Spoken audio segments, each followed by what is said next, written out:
Pessoal, nessa aula nós vamos saber o significado de duas siglas que aparecem em algumas questões de provas de concurso sobre gabinete, sobre placa-mãe e também sobre a fonte de alimentação que tem lá no gabinete, que é o termo AT e ATX. Vamos começar com o termo AT, que é mais antigo, que vem de Advanced Technology, que na verdade é um padrão usado para placa-mãe, gabinete e fonte de alimentação que foi desenvolvido lá nos anos 80 e que acabou se popularizando muito na década de 90, utilizado então na época por muitos fabricantes como padrão para gabinete, para placa-mãe e também para fonte de alimentação. Mas esse padrão AT, vocês vão observar agora nas imagens, ele passou a implantar nessa época slots de expansão na própria estrutura da placa-mãe. Então aqui eu tenho um exemplo de uma placa-mãe AT, lá da década de 90, do início da década de 90, porque ele foi popular até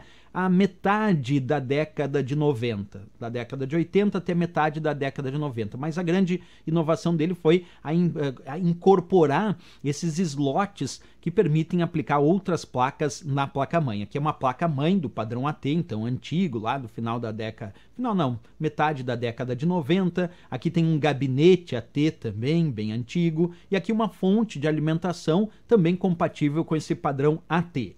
Pois bem... Mas foi necessário, num dado momento, melhorar essa tecnologia. E aí surgiu o que nós chamamos de padrão ATX, que é o AT estendido. Esse X vem de extend, o X ali então de estendido. É um padrão que vai definir então medidas para placa-mãe, para gabinete e algumas modificações importantes, principalmente na fonte de alimentação. Aqui eu posso dizer para vocês que atualmente ele é muito utilizado, quer dizer, o padrão ATX atualmente é muito utilizado. E aqui eu tenho um exemplo de uma placa-mãe ATX, certo? Aqui eu tenho um exemplo de um gabinete ATX e aqui um exemplo de uma fonte de alimentação ATX. E é nesse ponto que eu acho bem interessante, porque quando a gente fala de uma fonte de alimentação ATX e compara com uma fonte AT, ela conta, a fonte ATX, em comparação com a AT, conta com sinais de controle que desligam o computador de forma automática caso eles sejam verificadas algumas alterações nas tensões que podem danificar o computador. Isso foi uma inovação do padrão ATX em comparação com o padrão AT, se a gente fosse fazer uma comparação mais imediata, né? Claro que existem algumas palavrinhas ou termos que aparecem vinculados ao padrão ATX, ou ainda às vezes em eATX ou Extend ATX ou ainda micro ATX, isso quando a gente fala de placa-mãe. Então observa, aqui eu tenho uma placa-mãe Extend ATX e na verdade ela é maior do que o padrão ATX, ela permite mais componentes ligados. O padrão ATX está aparecendo aí para vocês e tem também o que nós chamamos de micro ATX, que aí é menor do que o ATX. Então, se a gente tomar como base o ATX, tem um padrão básico ATX, tem um padrão que é maior que o ATX, que é o Extend ATX, e tem um padrão de placa-mãe que é menor que o ATX, que é o micro ATX. Existem outros padrões, como o mini ITX também, que é menor ainda. Tem padrões variados, mas esses três eu destaco como aqueles mais relevantes para a gente lembrar nas provas de concurso. Então, o interesse das nossas aulas é sempre o mesmo, como isso é abordado nas questões de provas de concurso. Então vamos lá comigo? Olha só, no hardware existem diferenças entre os padrões AT e ATX nos microcomputadores. Esses padrões são facilmente identificados visualmente por meio de dois dispositivos conhecidos como... E ali ele cita a letra A, disco rígido e gabinete, letra B, fonte e memórias, letra C, memórias e disco rígido, letra D, fonte e gabinete, letra E, gabinete e teclado.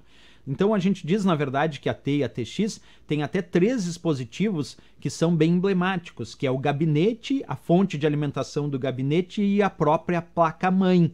Mas como ele pediu, observa, são facilmente identificados visualmente, e a placa-mãe, na verdade, está lá dentro do gabinete. A fonte de alimentação ainda dá para verificar ali no gabinete, ela é colocada dentro do gabinete, mas para fora aparecem algumas características. Então, na verdade, visualmente, duas coisas me chamam a atenção para identificar lá a diferença entre a T e a TX, que é justamente a fonte e o gabinete que estão descritos aí na letra D de Dinamarca. Se a gente fosse fazer um aprofundamento maior nessa questão, a gente colocaria também que diferenças existem entre o padrão AT e a TX para fonte, como ele citou, gabinete e também para placa-mãe, que fica mais invisível para o usuário comum, que tem que abrir o gabinete para enxergar a placa-mãe lá dentro. Mas sim, tem três componentes básicos que a gente diferencia entre a T e a TX, que é justamente a fonte de alimentação, o próprio gabinete e a placa-mãe, a motherboard.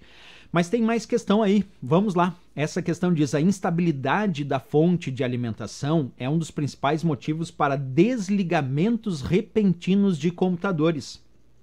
Fontes de alimentação do tipo ATX contam com sinais de controle que desligam o computador de forma automática caso sejam verificadas alterações nas tensões fornecidas pela própria fonte de alimentação, que podem avariar componentes do computador. Tá perfeito, essa é a grande vantagem de uma fonte ATX se comparada à fonte AT. Ter justamente esses sinais de controle que são capazes de desligar o computador automaticamente. Então aqui, certíssimo essa questão do CESP e SEBRASP.